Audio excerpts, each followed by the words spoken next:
pronouns, land acknowledgement, and a little visual description for people. Yes, hello everyone. Thank you so much for joining us on this Sunday afternoon. As Olivia said, my name is Ashley O'Shea. I'm the director of Unapologetic, and I use she, her pronouns. I am calling in from the land of the Kickapoo, Peoria, Kaskaskia, Potawatomi, and Miami people, otherwise known as Chicago. And I am a Black woman in a very bright room with clear glasses and long twist. It's always interesting figuring that one out. And I guess I'll pass it to Amber. Hi, my name is Amber Love, she, her, hers pronouns. I assistant edited on this film. I'm also calling in from the Kickapoo, Peoria, Kaskaskia, Potawatomi, and Miami tribes, aka Chicago. I'm sitting against a very boring, empty-looking white background. I'm a mixed Black woman. My hair is in a bun on top of my head. Yes, I think that's good. I will pass it off to Rubin. I can't see anyone, but we'll go there.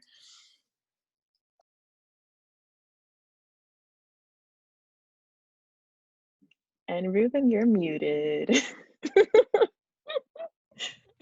My bad. I'm Rubin Daniels, the editor of Unapologetic. I'm in AKA Chicago, he, him pronouns, and I have on a black hoodie and a black beanie. There's a bunch of shoes behind me. So yeah. And last but certainly not least, Tom, if you could introduce yourself. Sure, hey, thanks. My name's Tom. I use he and him pronouns. I was assistant editor and on the film for Unapologetic, and I contributed some footage as well. And I am coming at you from outside of Chicago at the lands of the Kickapoo, Peoria, Kaskaskia, Potawatomi, Miami, and Ashanti-Shakoan. And I'm a white man with short brown hair and a striped shirt and a sweatshirt on in a kind of dimly lit room. With a lot of great plants. Awesome.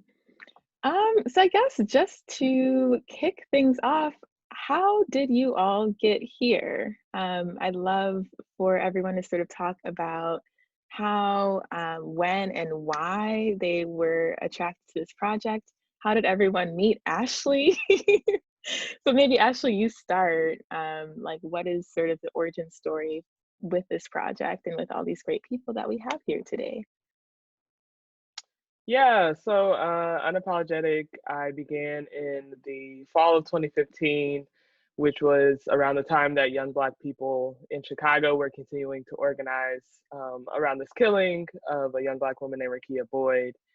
And I was really energized and excited about the fact that not only were young Black people leading the charge, but a lot of young Black women, queer folks, trans folks, people that are often pushed further to the margins, even within our community itself. And so I became really interested in, creating a living archive of the movement told through this very specific lens. I was also very young at the time. I was 22. And so, kind of jumped in head first with a lot of people on this call and began to develop the film and jump into production for the next 4.5 years. So yeah, that's kind of the origin story, and Cartemquin Films helped to cultivate a lot of that, which I'm sure will come up more, but yeah. So then how did you meet everyone then who is now on this panel? Yes, correct. So Rubin and I at the time were both at Cartemquin, like just working in the same building. I was an intern and Rubin was associate editing on a Steve James series called America to Me. And after I showed like my little sample at the end of my internship, Rubin just approached me and was like, hey, if you need any edit help, like just let me know. And I was like, great, you can be the editor of the whole film. Wait, and Rubin, what made you do that? I think the clip she showed, if I'm not mistaken, was like Bella rapping, I think, at the one of the police headquarters. So I think just Bella rapping and like caught me, and I figured like, there was an intern, she was an intern, and I figured she might not had, had an editor, and I definitely wanted to help bring this story to light, and I just thought, it was dope, and just came along for the ride. So. Oh. So then I if guess only like he knew what the ride was. for 4 years later. So then, Tom, how did you get involved in the project? Like your method was kind of interesting as well. Yeah, I didn't come in through the documentary world. I documented or I did videography for different activists and organizing groups that are featured in the film. And so I was recording the protests and making videos about the protests, kind of like recaps of different actions. And I had seen Ashley recording the protests as well, like the police review board meetings. And then we both lived off the same stop in Chicago on the train. I forgot about this. I was like, I'm pretty shy. So I was like, should I say hi? Said hi. I said, hey, what are you up to? I'm curious what you were working on, Ashley. And then we kind of crossed paths later on, I think, when you knew that I had some content that could be potentially used for the film. So we stayed in touch, and so it was cool you can cross paths with a lot of people. So it was good to like it was cool to make a connection, and to become connected to the project through that. And I didn't know anyone, I didn't know that people, I didn't know, I think, never mind. But it was, that was that. I forgot about that. I was like, who is this tall white guy coming at me on this train right now? But I'm glad that we had the conversation. Yeah, and Tom, additionally, you also fly and do some of the drone shots too, correct? Yeah. Throughout, like me and Ashley and I, like we, throughout the process of being an assistant editor, we also hooked up from time to time to film different B-roll and additional shots for the film. So that was great. Yeah, those beautiful city shots. Awesome. Thank you. So then, and Amber, how about you? Yeah, so I was also an intern at Cartemquin, except a couple years later. So Unapologetic was already in like co-pro or development or whatever stage it was at with Cartemquin.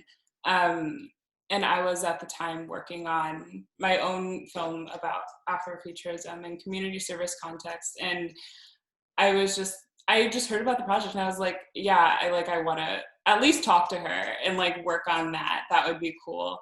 And so I reached out a little bit as an intern, but like it didn't really click. And then actually Cartemquin started like an impact program where they would hire different impact producers and like attach them to projects. I wasn't sure if I wanted to be an impact producer, but I was just like, that's a way to work on that film.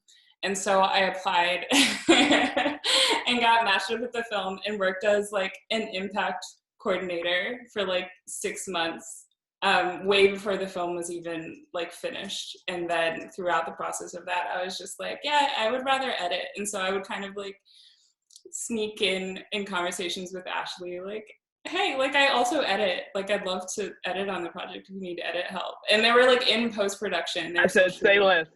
Yeah. And they were shooting at the same time. And so I was really, I mean, to be honest, I think y'all needed more edit help than you really needed impact help. So it helped that we were both kind of like wanting the same things at that time.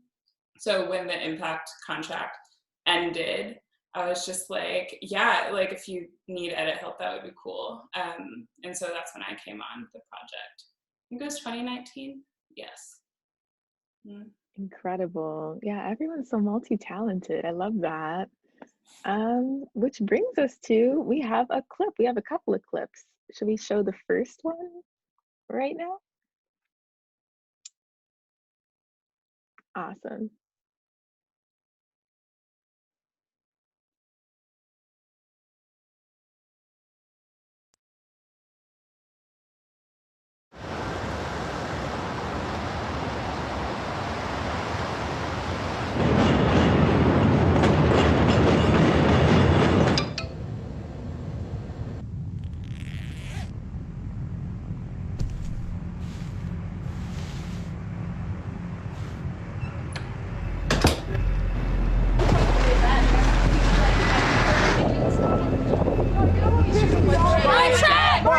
My check! While you are here! Celebrating over brunch! CPD gone down! CPD gone down! Two of our beloved community members! Mayor Emanuel! Thinks more tasers! And more money! Should go to the police! While you are here! Celebrating over brunch! Black families are struggling to keep themselves! Safe from CPD! These are some of the names of the men, women, and children killed on the police! Sierra Thomas, 30, say her name! Chandra Reaver, 48, say her name! India Cajun, 48, say her name! Sandra Bland, 28, say her name! Tear down Babylon, black people on the run, we ready, we come. This guy right here was real sarcastic with me, this lady as well, as I was trying to get them out of here. So they just disrupted the lunch about 200 people. Okay, well, there leaves, kids. Black people on the run, we ready, we come. What is this helping, though? That's my question. I like to this lunch brunch. No, we all have TV. We don't watch the news. Now we return to Chicago. As violence continues to be topic A when in he shot and Chicago. killed 22-year-old Video Lakia showing Bowie. 17-year-old Laquan McDonald being shot 16. Breaking news, another Black death. We often peep the slightest of hand. The Black death used as cape. The draping of our people to your cause. This is a story about that magic, about the historical, the unlikely, rarely reported facts about leaders and communities like ours, about how much they fail and succeed, about how Black they are, how queer they are. When you take enough L's, you refuse to surf. But eventually, if you stay here long enough, you'll plant your feet and stay upright. This is our city. But when you expect folks who you've held back for centuries to say sorry, I'm afraid you'll find us rather I need this shit unapologetic.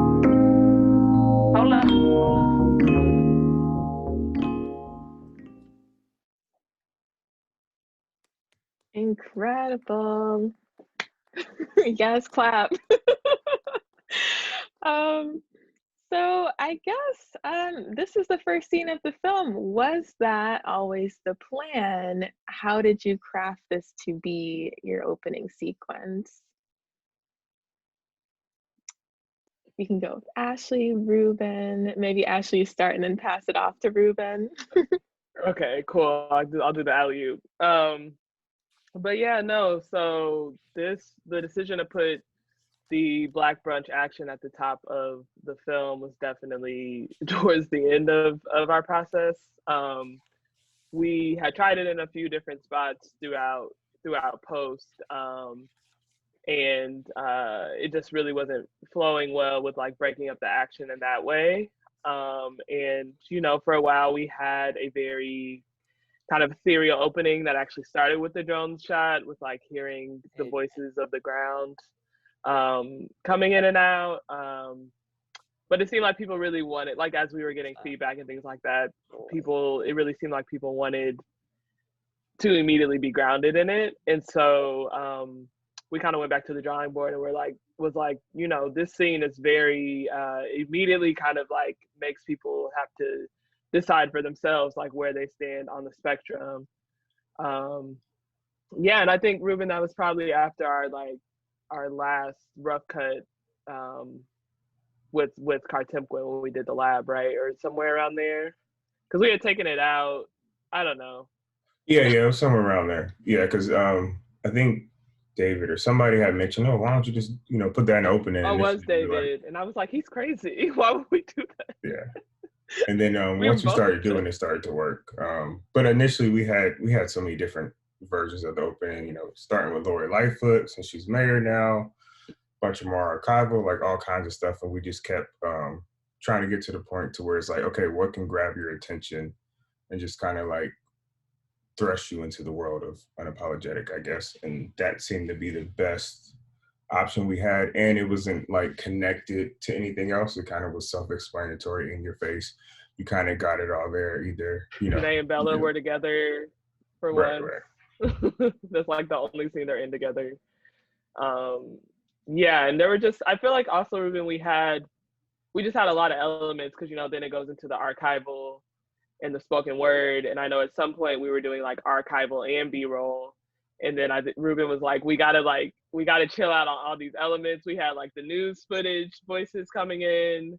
Like, I think it took us a while, even that section between the action and the title card, to sweeten that. And you know, Olivia directed that spoken word piece that you all saw.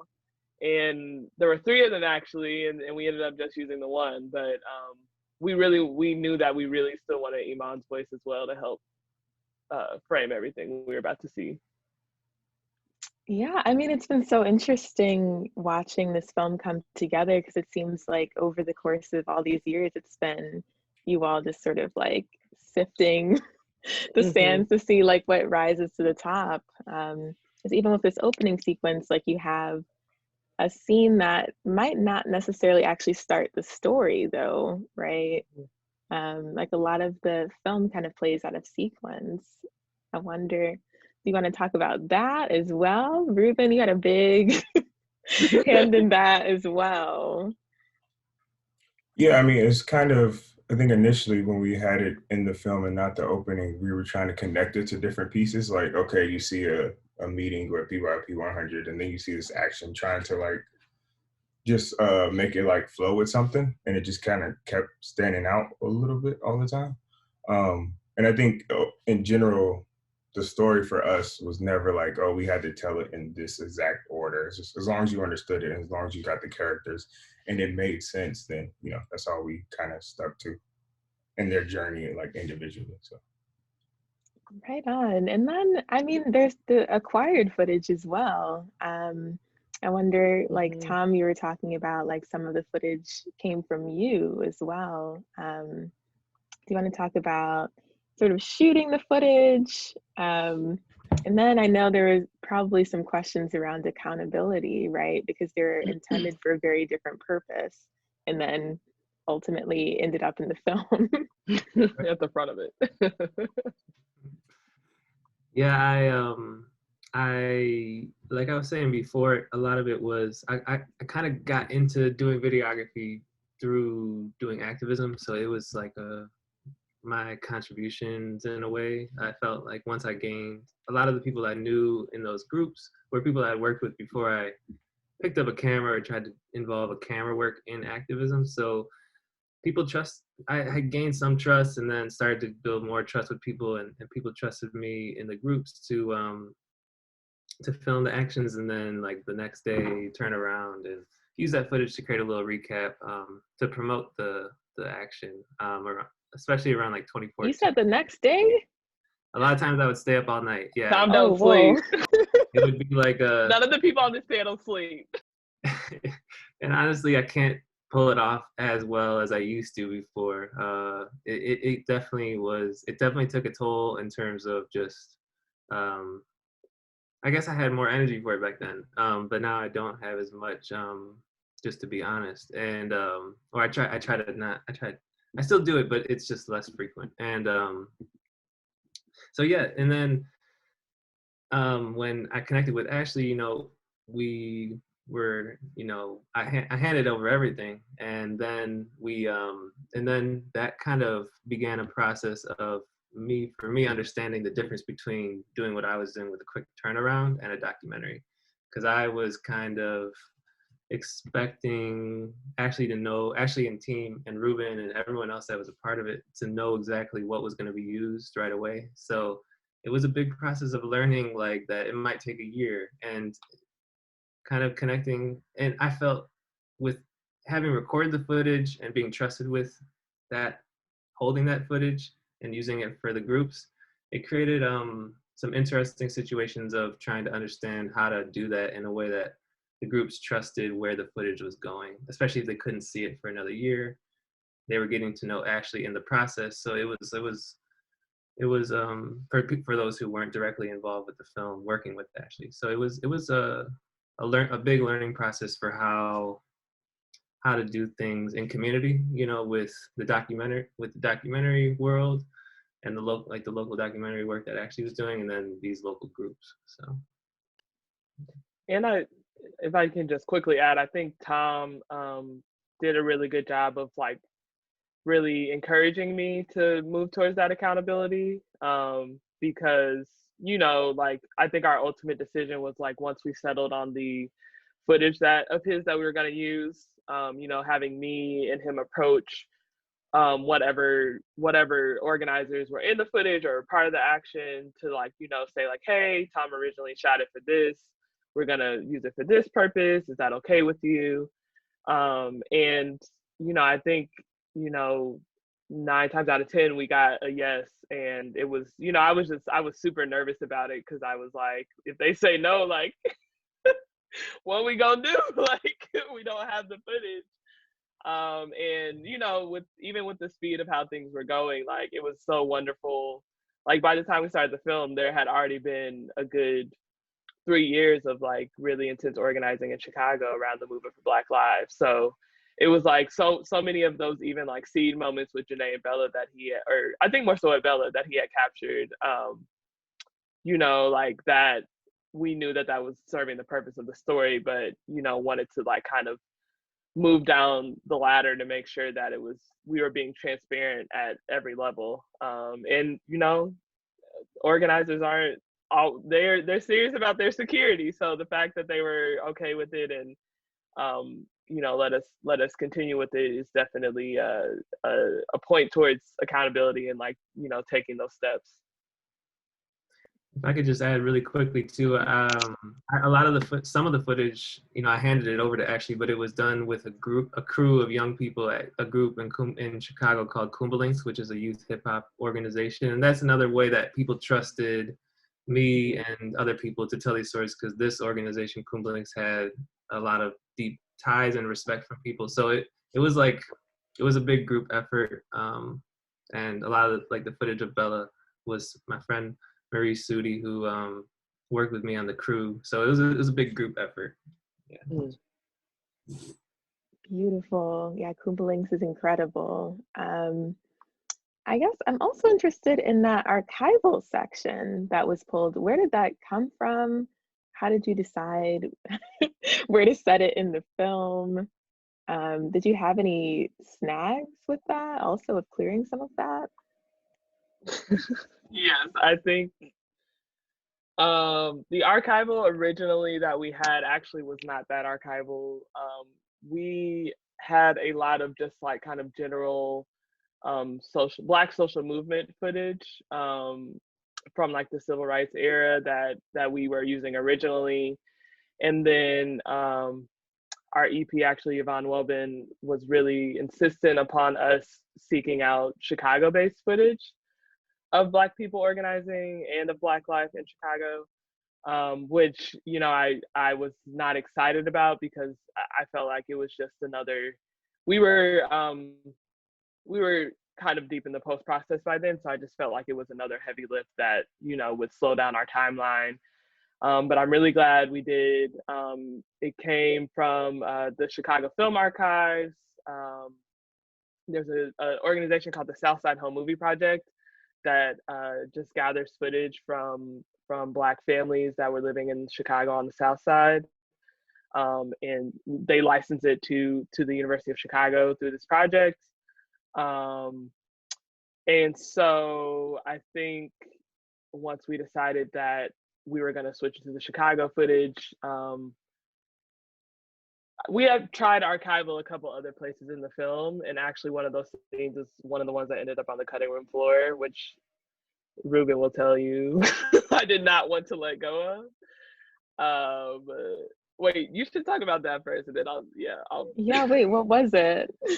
Then I'll talk about the beginning. Are you talking about the buying club? Yeah. Yeah, so basically it was a scene where a group of Black women were getting together, and it wasn't in Chicago. I forget where exactly it was. Like New Jersey or something, yeah. Yeah, but basically they were together talking about what they're gonna do, and a Black man comes in there and is like, no, you're not doing it right. This is not gonna be enough. You gotta do it like this, this, and this. And they kind of go off on him and like run him out the room. And so Ashley was really, really persistent about it staying in. And, you know, it was good for the topic and stuff, but it just didn't end up fitting. And I think we ended up coming to some, like, from day one, she was like, there's going to be archival in this film, no matter what. So we end up coming to, like, you know, a common ground where we put it in the beginning. And then the buying club, we just end up, it was there for like maybe like a month before we end up picklocking, you know, so. Well, yeah, because remember we were also trying to replace it with some sort of like Chicago scene like that. Remember when we were getting into like Jane Addams and like all of that, like the housing crisis in Chicago, like we tried to do this whole other tangent because I thought like, hey, we need to fill this hole where this other archival was. And then Rubin and I think my producer Morgan as well were like, just take it out and see how it feels. And so yeah, I think by having it at the front, it's very much so like it's stylistic in the same style that the rest of that section is. And so we tried to I think eventually we were like, we can't keep dropping in like new kind of like editing styles like in the film without it having, you know, kind of returning to those roots of film school and being like, you know, you don't want to drop in too many elements and pull people out of the story. And so, you know, that's kind of how we ended up having it all up top. Well, I guess on that note, like who on our panel went to film school? Like Ashley, you and I went to Northwestern's film school. Raise your hands. Rubin, you went to film school. Okay, so Tom and Amber, this was a pretty new experience. Ashley, this was your first feature film.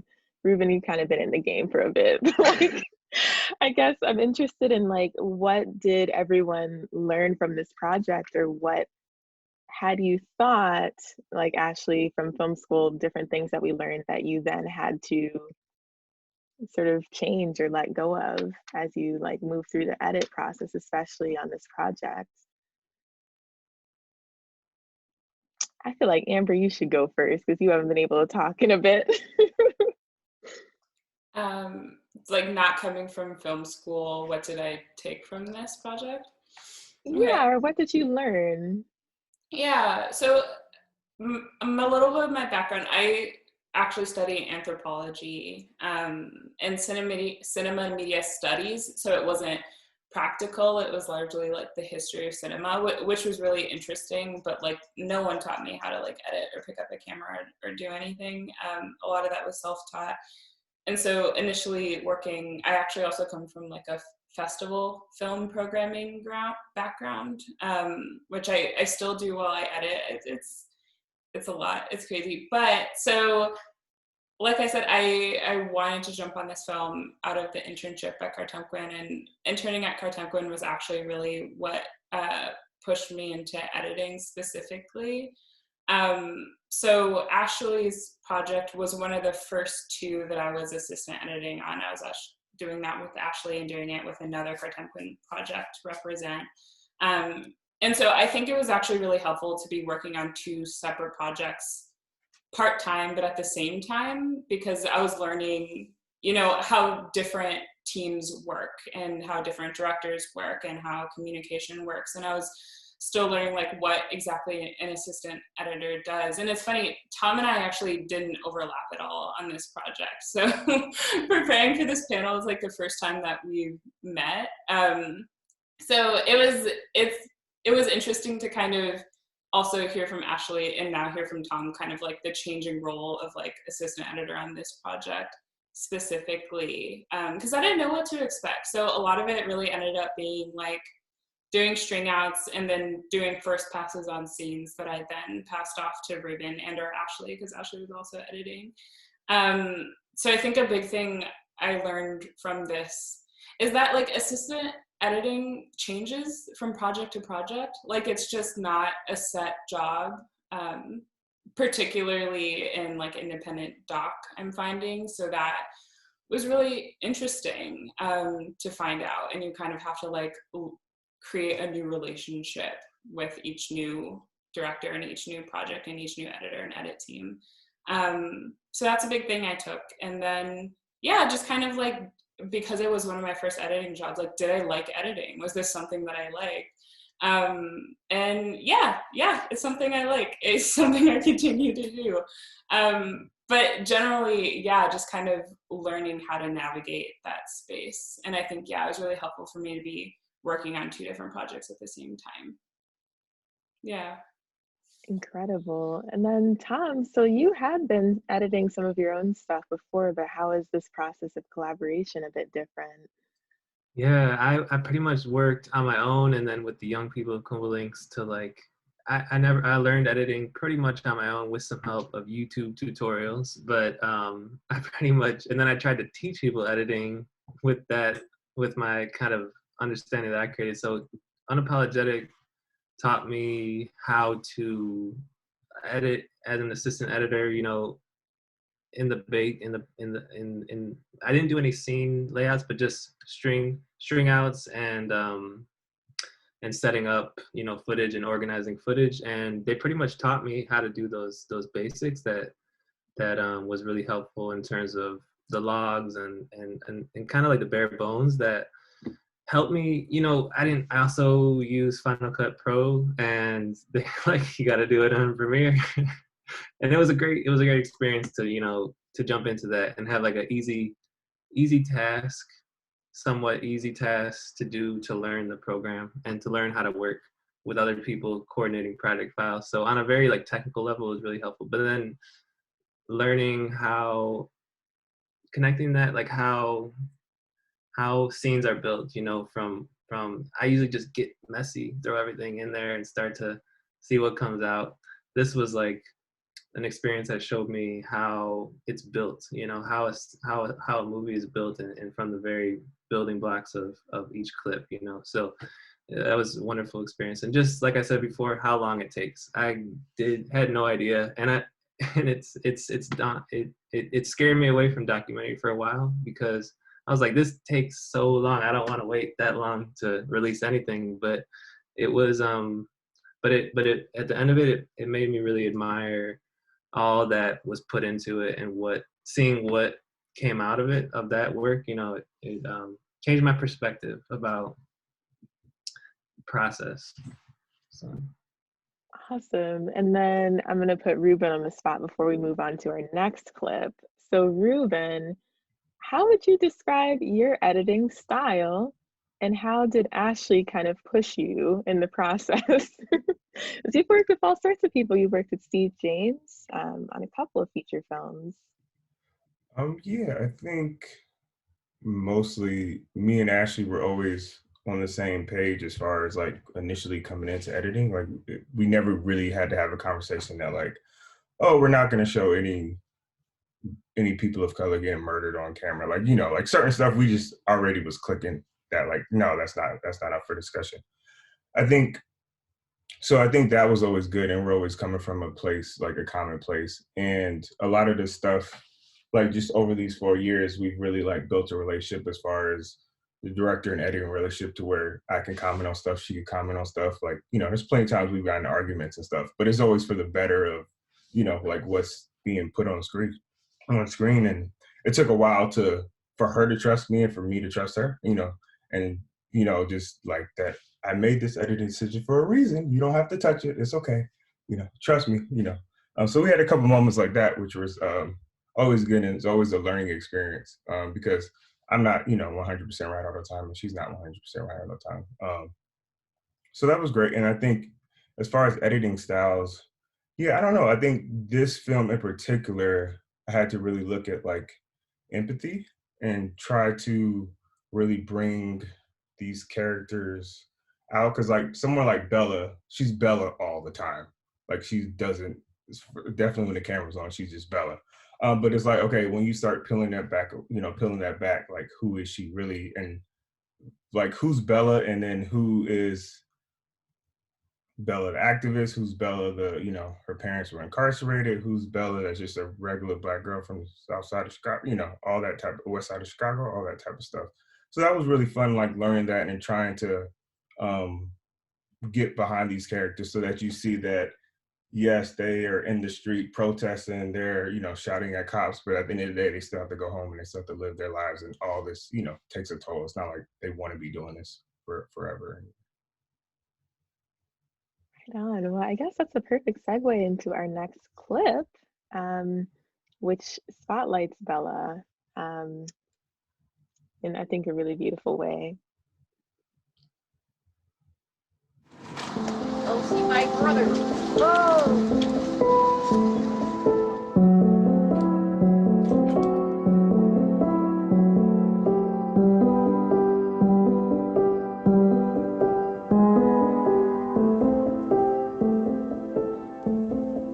Working on this proposal, I opened up telling my story in a poem.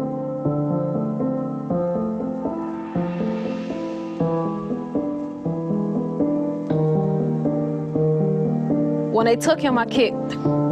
Led my first protest in my mother's womb, filling her core with howls, hoping they'd hear me and give my father back.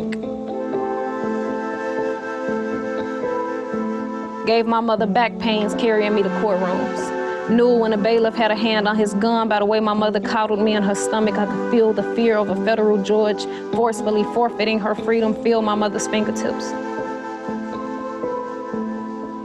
When they took her, I didn't even bother to scream. I didn't protest when they plucked me from her plump breast at the podium, because I learned to be afraid with my mother's milk well before I was born. Well before I was full matter, I didn't matter. I was never meant to survive. I am the daughter of the discriminatory destruction disguised as America's war on drugs, and having suckled the stigmas of Blackness, womanhood, and imprisonment, my shame kept me silent and pacified long enough.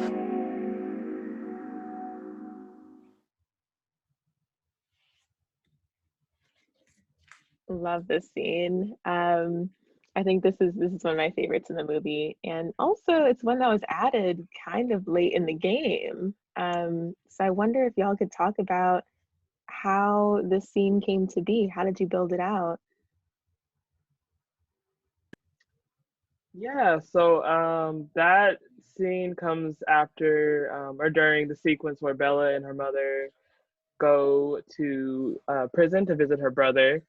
And we had an interesting challenge because, we reached out to the prison to authorize like going in to see him, to film him with Bella and her mother and see that interaction and everything like that. But because of the way that the prison industrial complex is, they authorized us to like go visit, like film him if Bella and her mother were not present. And, we ultimately decided like what we want to get out of the scene. This was the last scene that we filmed during production. We ultimately decided like we want to see the impact of this imprisonment on Bella and her family. And so we were like, okay, well, we just knew we had to think creatively about how we were going to depict kind of you know, the city that the prison existed in, you know, kind of just like the general energy around like having to drive there and you know, visiting someone, but knowing that you're gonna have to leave them at the end of the visit. And so while they were in the prison visiting him, me and my producer Morgan just like drove around and captured these like abstract images of this town that literally only like had the prison, and like the entire economy of the town is built around the prison. And so, yeah, I think we took it back to you, Rubin, when we got back, and we just knew that we had these images. And then I'm not sure who brought up the idea of the poem, but we remembered the poem that Bella had used to apply for her fellowship. And I think, Rubin, you cut it like once, and I was like, yep, it's done. Yeah, I Which think never happened. initially the poem was actually in the scene that, you know, Bella said it in, because she's going over her application and she's reading it, and just the scene in general just felt long. And so I was always thinking like, yeah, we got to put this somewhere else. It's just not flowing right here. And, you know, I saw the birds and I was like, oh, here we go. So it just was one of those scenes that clicked kind of right away. You're really humble, Rubin, and not like. He said, didn't just talk about the birds was the only inspiration. Like, also, I have to, the scene before this, I have to also say was a huge, I feel like, lift for both me and Rubin.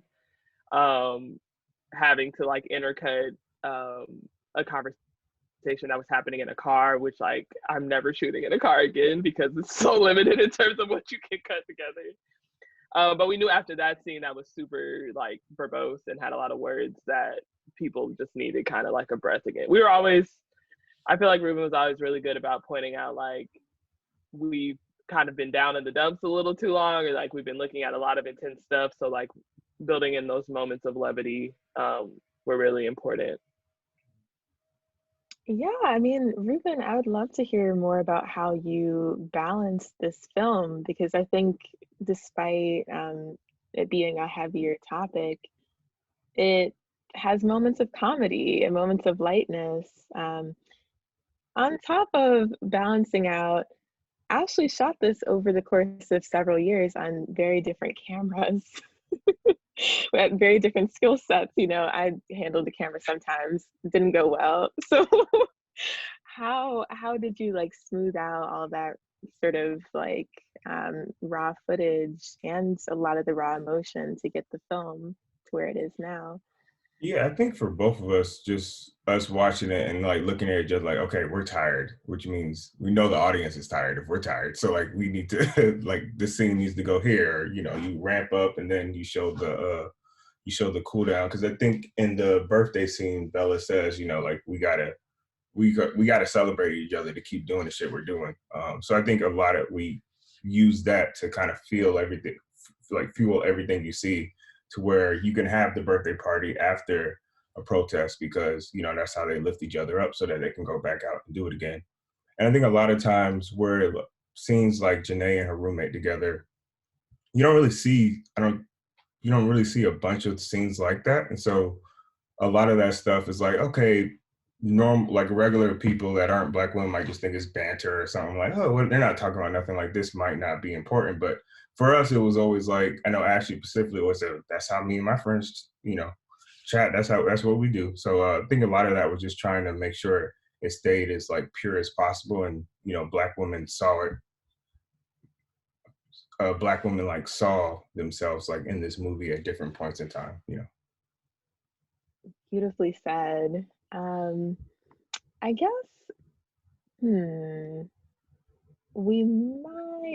I guess one last question before we move on to our next clip. So Rubin, how did you work out breaks in your post schedule due to gaps in funding?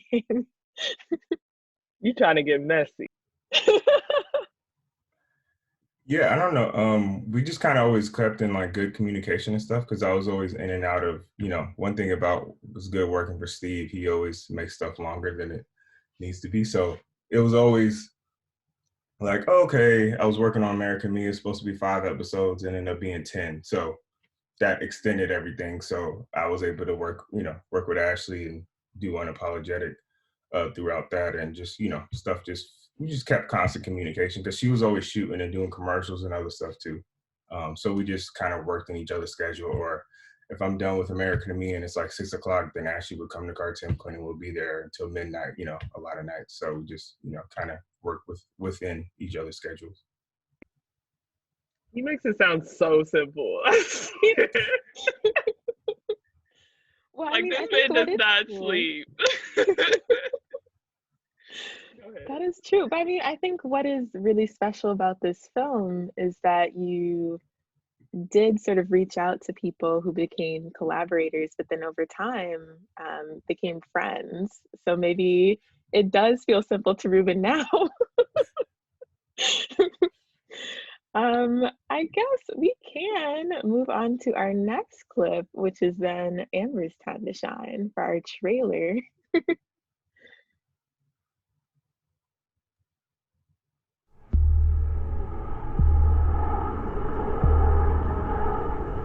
This is the part of Chicago that doesn't get talked about. Yes. Yeah, my mom was in federal penitentiary when she took that picture. Styling on them. I have a whole family here who I know needs protecting in a way that they've never been protected. I'm a doctoral student organizing towards Black freedom. I really want my research grounded in how we can envision what safety looks like outside of law enforcement. There's been a major development in the police shooting of 22-year-old African-American woman, Rakia Boyd. We are committed to confronting this board, city council, and the mayor until y'all fire Dante Service. Black women do a lot of thankless and undervalued work. We taking back our community. We taking back our community. Our entire existence is resistance. It's just like an exacerbated level of commitment. It's very new, this idea of this being work. This has always been life. This is Black history that we are making. Even if we don't, our stories gonna make it.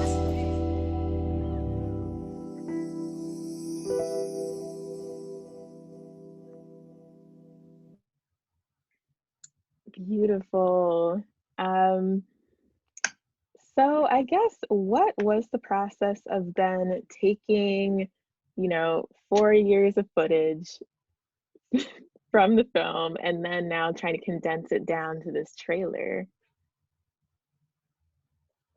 Yeah. It was, so when I started on the trailer, I had actually been off the project for about like 6 or 9 months or so. So I think I worked on it for close to a year, and then there was just kind of a natural break. So that was actually really helpful, is the thing. So because I had worked on the project, I knew what was there, and I knew like what the scenes were and what the story beats were, and the conversations about like, how do we encapsulate these two women as like full people? But then I could have the distance from it where I could kind of like think about and look at shorthands for that and not be like too close or too attached to it. And the other thing is like the trailer came together really quickly, and there was not a lot of like, we didn't really have a conversation about what it should be or like what should be in it. So it was very much, Ashley was just like, I don't have time, like, can you take this and like do something with it? Our sales agents were like, we need a new trailer stat. And I was like, okay. Yeah. Never saved it. So it was like really out of nowhere, which was fun. So basically what I did is I just like watched a bunch of trailers for other films, and particularly trailers for films that people consider like comp films, to see like how are they marketing themselves and what is different about this film. So actually one trailer that I looked at a lot was Whose Streets. But But then, so it was helpful to think about like, well, how do I represent, you know, the protests in this trailer? How do I represent like an issue in this trailer? But then it was also really important because Unapologetic, like, yes, there are protests in it, but it's like not, it is about, but it's not about them. It's like so much more about like these people and the quietness and the moments in between and the emotional things in between. And so it was really important to me to kind of differentiate through the trailer specifically that like there's a lot going on here that's not just trailers. Like you might have seen Huge Streets, but this is not that. Like this is something different. And so then the challenge became like, how do I represent like the huge range of emotion that like is in this film, like in this trailer? And so thinking about, you know, like what are moments when she says safety, like what can I use there? And so it was nice to use the moment of Janae with her roommate, and then like doing the makeup and having this moment and like having a birthday and that signaling like safety, and thinking about like what is that communicating to the people seeing this trailer about like the politics of this film, for example. And so that was the process basically, and just kind of like iterating and showing back. And the first cut I did, I mean, I had no idea what I was supposed to be doing because this was also the first trailer I'd ever cut. So the first cut I sent, like Ashley sent me like a 5-minute thing and was like, can you cut this down to like 90 seconds? And I was like, you're making me sound like I was so reckless. No, but I mean, like, it wasn't your fault is the thing. Like, yeah, it was just sudden. It was just like the situation. And so it wasn't your fault, but I was just kind of like, wow, yeah, I don't know. And so at first I just tried to like cut it down, and that didn't work. Like it didn't work to just cut stuff out and make it shorter. And then so Ashley was just like, no, like you can really do whatever. Like you don't have to like stick to what I gave you. And I was like, cool. Like, let me try again. And so that time around, that was the direction she needed. I said, scratch everything that you already saw, do literally whatever you want. It just has to be 90 seconds. And she snapped. Yeah. Then I basically tore it apart and put it back together. But it was good. Incredible. Yeah. Incredible work. I guess another thing that I'm interested in is about the role of poetry throughout the film. Like a lot of this film is edited to different poems from like the Youth Poet Laureate or from Bella. I'm interested in that decision and what it was like to cut to that. Yeah, I mean, I think that, Rubin, did you have something? You unmuted yourself. No, you go ahead. Okay. Okay, I'll go. Yeah, I think what I tell people often is we really wanted the film to also feel like Chicago in the way that we cut it. And so a huge part of Chicago's, organizing scene or scene in general is spoken word, poetry. A lot of amazing lyricists have come out of, institutions like Young Chicago Authors. And when we made the decision to initially start with the poem from Iman Loren, who was the Chicago Youth Poet Laureate at the time, I think I was really wanting to hit the mark of like, okay, this is definitely part of Chicago's organizing scene and how they kind of express themselves and like work through a lot of these problems. And I also think, there's really interesting stuff happening in the documentary practice right now where we see this like hybrid kind of like narrative style overlapping with unscripted, and people are just starting to like have a lot more agency with how they edit films, how they edit documentaries. And so I was like, why can't we just like, set up a day-long shoot in Douglas Park where Rekia Boyd was killed and like, decide the words that are going to frame the film. And so I think that I'm really grateful that I had a team that was down to take those risks. And I noticed recently at some point we had the other poems in the film and they were just like not working. They were kind of breaking up the flow. And recently on a podcast I was on, I realized that I feel like we kind of still did that because we put that piece with Bella. Well, Bella performs all throughout, but then we put that piece with her after the prison. And so again, it's like one of those like moments of like levity where you can just like take a breath. And I kind of wanted to show off, Chicago art and like artists because they're really amazing. And, as much of it as we could fit in the film, we tried to. Yeah, I think in general, the amount of poems we had throughout the footage, we could have made a 2-hour movie that was just poetry, because somebody's always performing or this or that, and it's always good. So I think initially it's always like, oh, we got to include this one, this one, this one, this one, and it's like, no, we got to dwindle it down. And Bella kind of speaks in bars, or it's like everything she says is poetry. So I think for her specifically, using a lot of those to kind of bring out her inner, like what she's really feeling. Because initially, definitely early on, it took a while for her to trust Ashley. So a lot of the stuff was surface. Like she wasn't gonna really like, give you my emotions or whatever. But if you hear her at a protest or at this and that, you understand what she's feeling in that moment. So I think we tried to capture that throughout the film. Wow, I guess I would love to hear about what a day of editing looked like. Also, so you all edited this in Premiere. Why? And then were there any hiccups along the way with that? So specs, and then what did a day of editing look like between each person? I want Rubin to go first because I'm really curious what he's gonna say. I think initially we just come in and talk about what we want to get done. There's a lot of times where we've been to edit. Ashley specifically has been to editing retreats, and then I went to the last major one we went to was True False. But yeah, in general, yeah, we just talk about what we want to get done. I'll cut something, we'll watch it, and have conversations on it. And kind of every day was kind of repeating that process, or maybe she's working on something that she specifically has an idea for, and then I'll incorporate it, and then we'll watch it and mix it up together. I think a lot of the times was I would do stuff, and then Ashley would go back and redo her own version of what I did, like right before screenings and stuff. Right before screenings and stuff, a lot of times. So there was a lot of times where we had to I'm like, Ashley, let's go over it before we show it to people. And I don't even know what these cuts are because I'm looking at it like, did I make that cut? Like, I don't think so. I'm pretty sure I didn't do that. So that was always fun and interesting to say the least.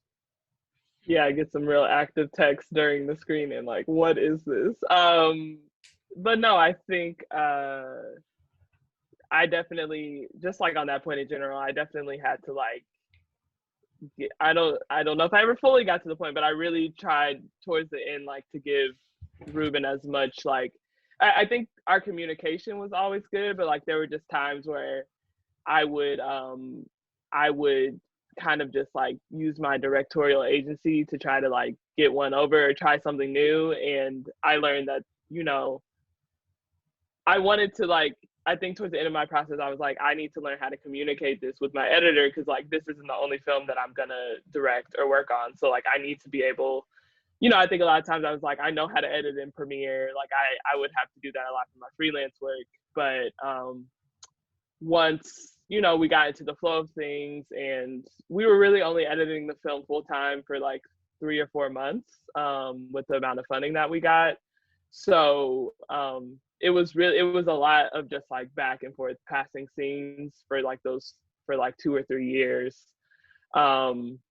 But once we were able to, be in a suite together, doing it for 8 to 10 hours a day, we knew we had X amount of months and X amount of funding. And so we had to co-pilot it a little bit so that we were able to get it done literally, and reach some of the festival deadlines, about that, Olivia. But yeah, and I think Premiere, we chose Premiere because I think that's what we were,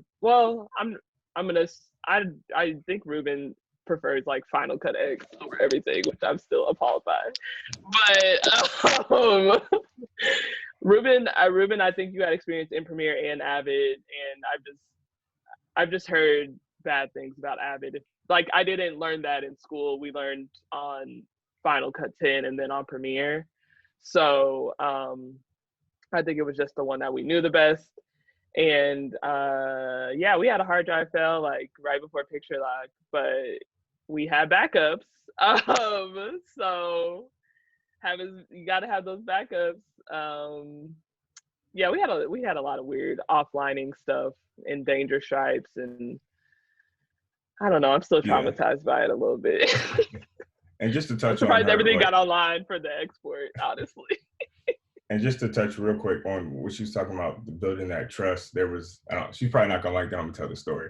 But there was this one time where we went to True False film for like a retreat. And so in the final scene you see or one of the final scenes where Janae gets her dissertation approved, she goes, so in the real footage, she comes out and like, I passed, ooh. And it's so lame and like just blah. And I'm like, this is like, no, this can't be like, we've been building up to this moment. And so I cut it out and you just go straight to what you see now is the crying. And so the first pass I did it like that. I actually went back and added the, yay, I passed. And so I'm looking at the screen and I'm like, Ashley, this is like, we can't, I'm telling you, we got to cut to the crying. People will get, she's like, no, people need to hear her say, I passed. I was like, trust me, it's all in her eyes, it's all in the tears, they're gonna get it. So this next screening, let's just do it my way and see what happens. And so she comes out and she starts crying. The whole audience gasped. Like you can hear everybody gasp. So Ashley turns to me and is like, okay, you were right. So I think from that point, she truly started to trust me. Which and it's probably still not fully, but yeah, we were almost done. But we got there. Yes. But you got there. I guess Tom and Amber, I'd love to hear about your kind of day in the life as well. Like, what was it like, sort of picking up new things as you moved, or if you have any stories of your own trials and triumphs with editing.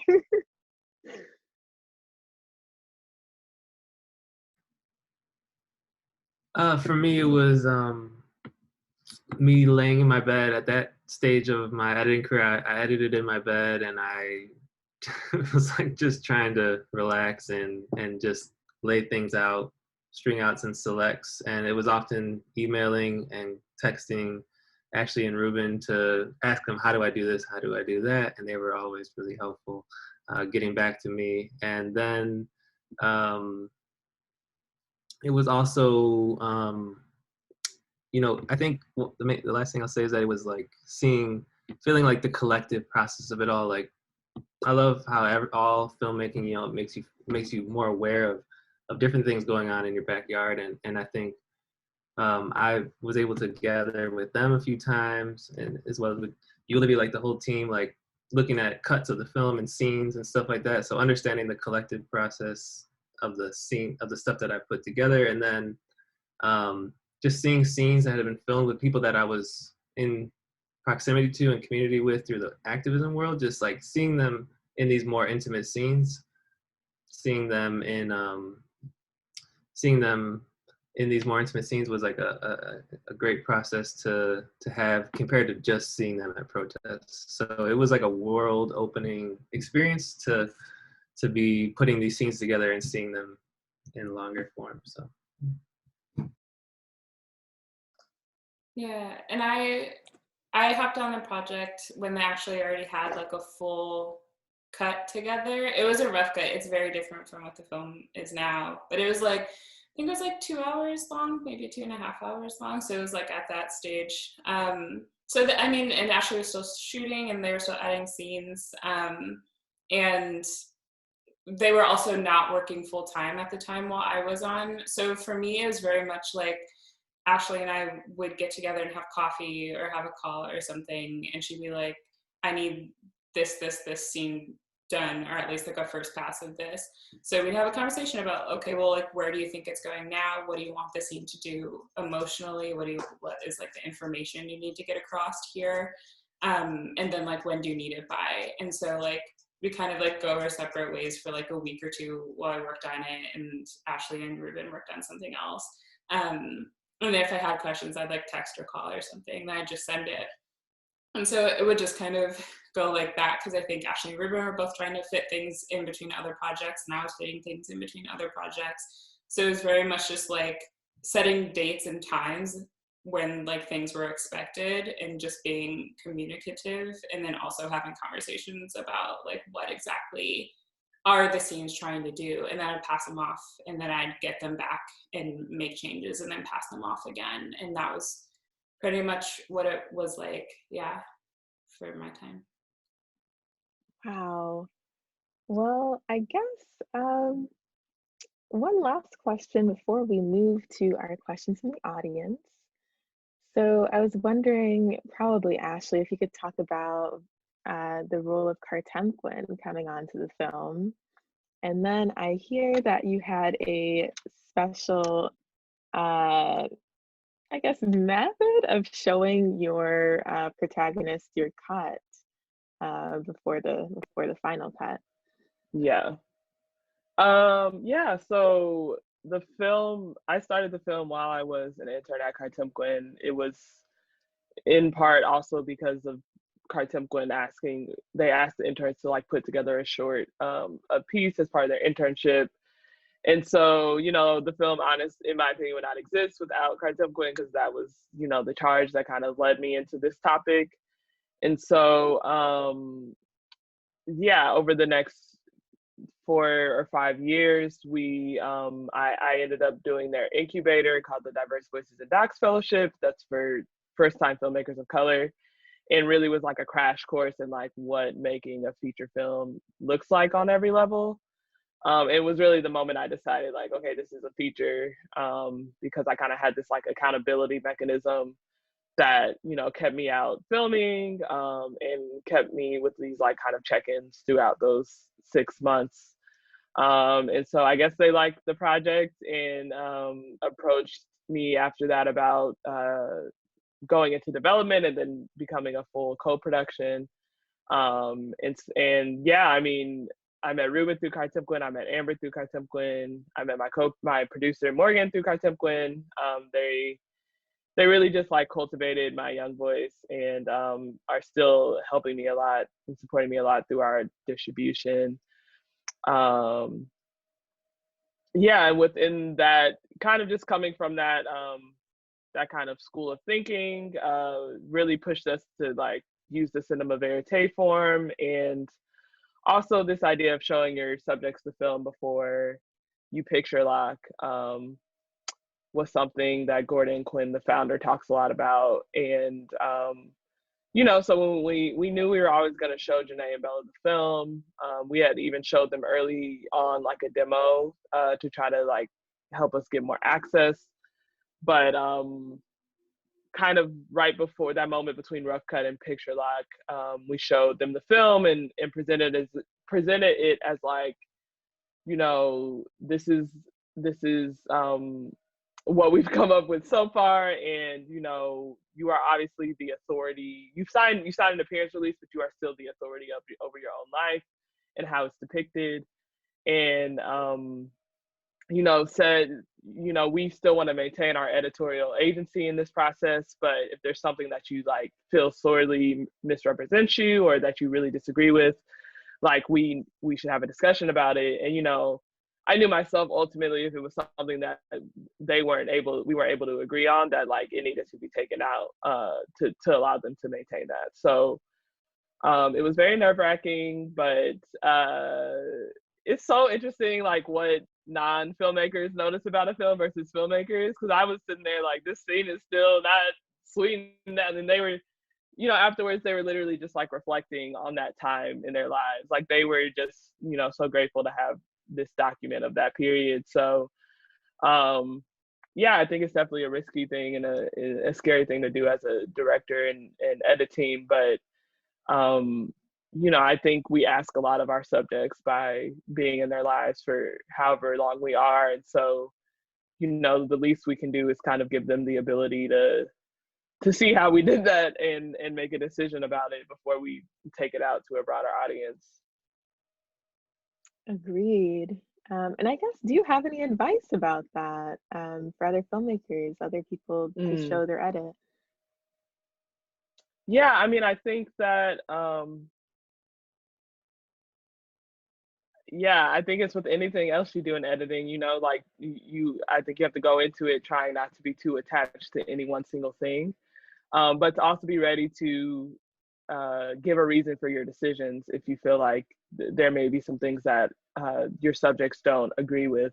I think because I had a good relationship with Janae and Bella, and I think throughout kind of had these check-ins where I was just kind of telling them more about the filmmaking process, because it's really, yeah, it can just be really confusing if you're not in it. So it's like, why do you need X, Y, and Z when we've already done A, B, and C? So I think having that communication already and that transparency, it allowed them to feel like they could be honest with me. And yeah, I would just say, do it it was just me, Rubin, and our producer that watched it with them. So, just like keeping it kind of small, and we I think we strategized. We're like, let's let them watch it together, because which I think can help, because if one person kind of talks up another person and what they saw, they might change their mind about something. So we were like, yeah, let's have them watch it together. And I honestly think it was better that way. So. All right. I guess, Rubin, do you have anything to add?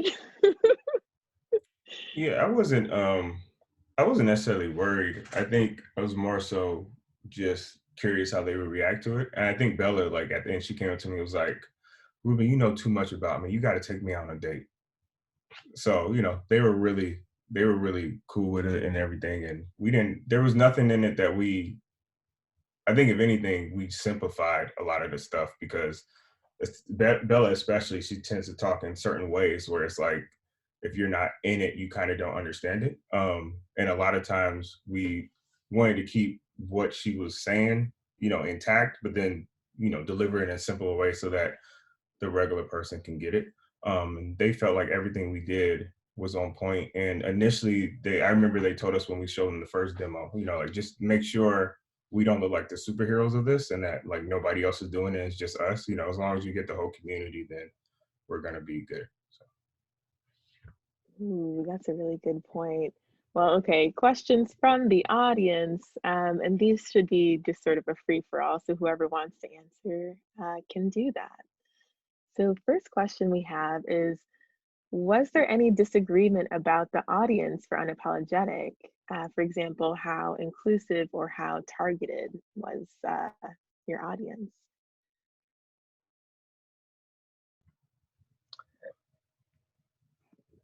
Okay. You keep unmuting yourself.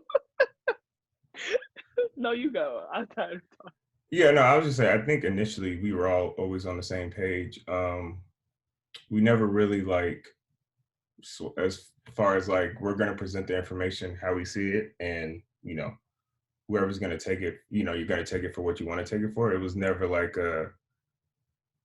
I think it's, for me personally, as long as majority of the organizing community in Chicago and the Black women in Chicago really felt it and was really for it, then I was kind of, that for me, that's what made it a success. It's not like this person and that person agreeing with this, or if a cop should be shot, I didn't care about none of that. So I think for us, that's what we mainly is like, okay, of course, not every single organizer in Chicago is going to agree with it, but do these two women feel represented, and do the majority of the organizing community, like, I guess you could say, mess with the film? Then for me, that was always the, like, okay, we got our audience.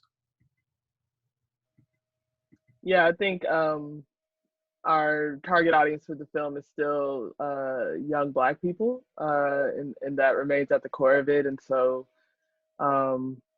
we really didn't go down the path too much of, like, I guess, the objectivity in trying to, you don't hear a lot of, I guess, expert voices in the film, or you don't hear from, like, city officials that often and things like that I guess would paint the other side of the picture.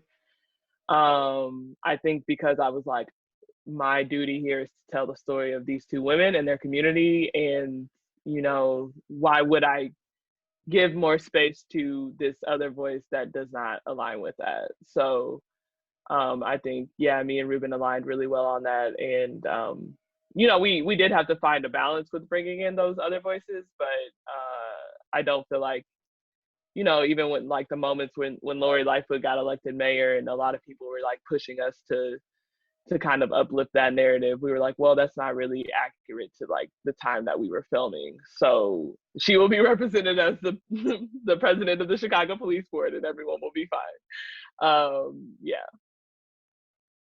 Wow. Well, I mean, that goes perfectly into our next question, which is, yeah, can you share any edit room discussions about how to include Lori Lightfoot? How far were you into the edit when she became the mayor? I think it was definitely near the end. I think Yeah. initially too, we had did one opening where you open up with her, and then like it flash you like there's a flashback, and then you go into the rest of the movie. And I remember Gordon was like, "That's not the film you're making. Take that out immediately."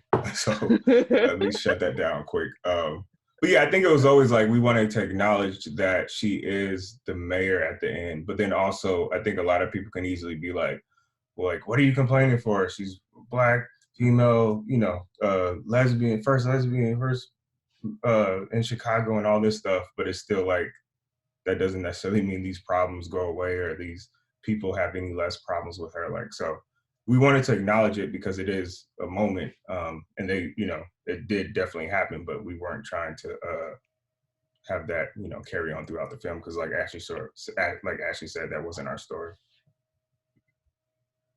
Rubin found this really great clip.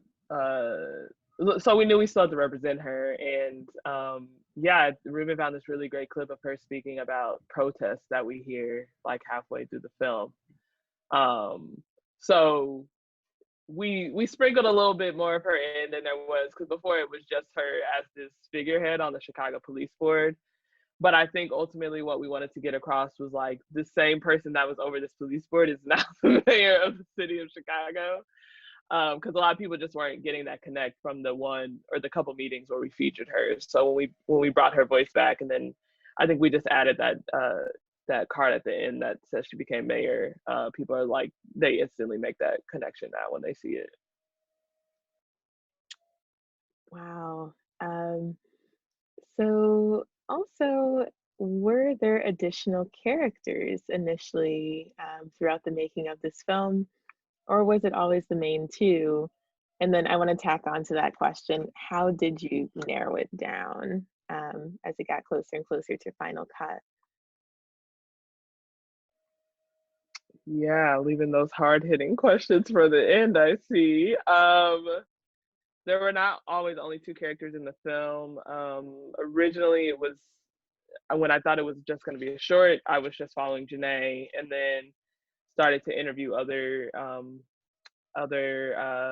folks within the movement space that were leaders. At some point, we did have three characters in addition to Janae and Bella, but actually had to navigate a situation of one of our main subjects not wanting to be featured anymore. And I think, you know, luckily we were early enough in the process that so many things were still taking shape that, you know, it didn't feel like we were gonna have to start from, you know, square one if they were no longer in it. And I think really helped me to just like navigate that real situation that often happens. I know Rubin has experienced it on other projects as well, where people like no longer want to be a part of a documentary film. And kind of the same thing, sentiment that I was saying with the, you know, showing them the footage or the film, you know, had a conversation with them, and, you know, they ultimately decided they still didn't want to be in it. And I felt like I had to respect that. They were okay with their voice coming in kind of throughout, as the other voices do. But yeah, I was really freaking out at the time because I was like, our entire premise is built on these three characters. And little did I even know then, like it was probably, we ended up where we needed to go. I feel like you asked me another question. Unless does someone else have something to add also? That was it. Okay. cool. Well, we have a question that says, I also really love the intergenerational moments. There's a lot of acknowledging of history and how younger generations and older generations of women and queer women learn from each other. Can you talk about how this screened across age ranges? Yeah, that's still to be seen, I think. We've gotten really good feedback from I guess the generation that Janae and Bella and I find ourselves in. And I think a lot of people have resonate with a lot of different moments in the film or different parts of their identity. We did just recently screen it for like a group of high school students that went over really well, which I'm really excited to explore more. And even the intergenerational pieces that you see in the film, like that's something that we're planning to replicate through some intergenerational like spaces with partner orgs, to really like help to bridge that gap between older activists and folks that are still in the work now. But yeah, I don't think we've screened it yet. I haven't seen the reception for like the older, outside of like my mom and like to really, my mom's seen it like 7 times at this point, so I think she likes it, but she's my mom. That's sweet. We love Miss Bridget. Was there a common editing and hard drive setup or software setup that was used or shared by everyone throughout the process, especially virtually? What did y'all do? We just sent Premiere projects back and forth mostly, and then we stayed on Premiere the whole time. But yeah, of course, we had tons of duplicate files, all that type of terrible Premiere stuff. I think Premiere, yeah, like 6 months, right, or maybe 3 months before we finished, they finally had a thing where you can remove duplicates and all that. So that was a lifesaver. But before, that's all we did was projects back and forth. Yeah, we had, I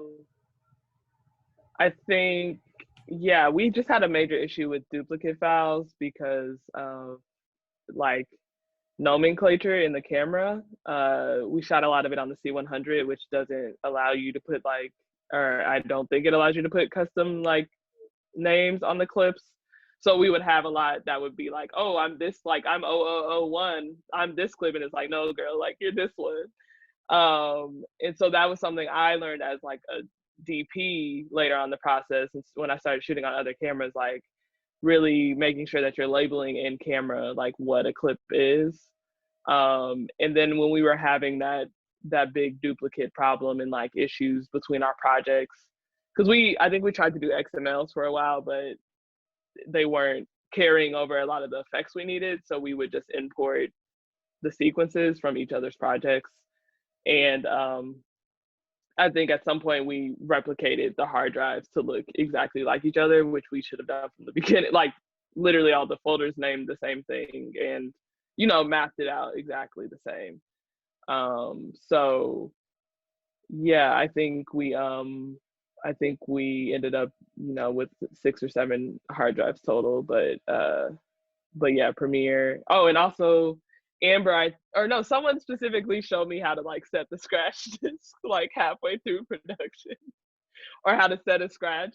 I took that from Amber, like how she does her scratch folders, where everything, like I learned that you could have the project like operate on the hard drive versus like on the hard drive of your computer, because your computer usually doesn't have a lot of space, so, or as much space as you need to process hundreds of hours of footage. Oh, I know wow. it's good that way, but I don't know her yet. I gotta meet her. That's so funny. Ashley, you were the year before me at Northwestern. They actually taught me how to use Avid. Ashley just missed out. Yeah, unfortunately. But you use Premiere now, right? Primarily? I use Premiere mostly, but I do know Yeah. Avid. Yeah. I gotta at least learn the basics one day. One day. Okay, and then our final question, wondering about how you all maintained momentum editing over time. Were the rough cut labs helpful in pushing the film forward?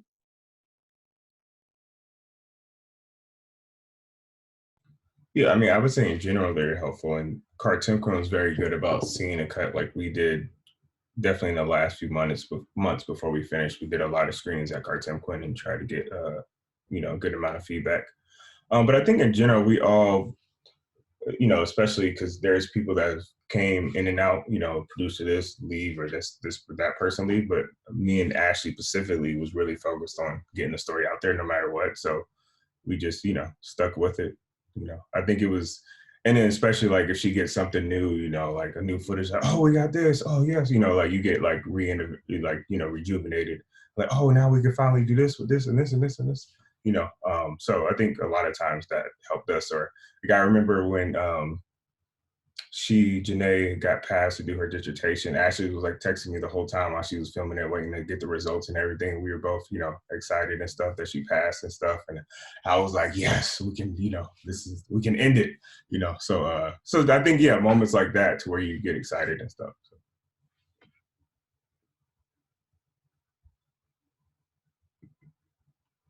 Any other thoughts about the rough cut lab? And then that's all we got for today. Oh no. No, I mean, I think I think the only one we were only able to go to the True False Catapult rough cut retreat together, which I really have tried to encourage in a lot of the fellowships that I've been on, to like allow, like when you're screening cuts, to allow like the edit team or someone from the edit team to come. But those were really great. Like we did 2 at Cartimquin, and then I would oftentimes kind of bring cuts with me to like different retreats and fellowships in other parts of the country. And I think that was just really useful in terms of like taking it to a non-Chicago audience and seeing how they, especially the stuff like with talking about the Chicago politics and giving that context. I know when we went to the True False retreat, like that was a big thing we were looking for feedback on, and helped us to start shaping those like narration scenes that Janae is in. So yeah, and I think they're just also another great accountability thing where it's like I still remember our first Cartimquin lab was like on May 1st, and I like stayed up to like 6 a.m. waiting for the export. So it was great. It was a great deadline thing, honestly, to like help us keep moving forward.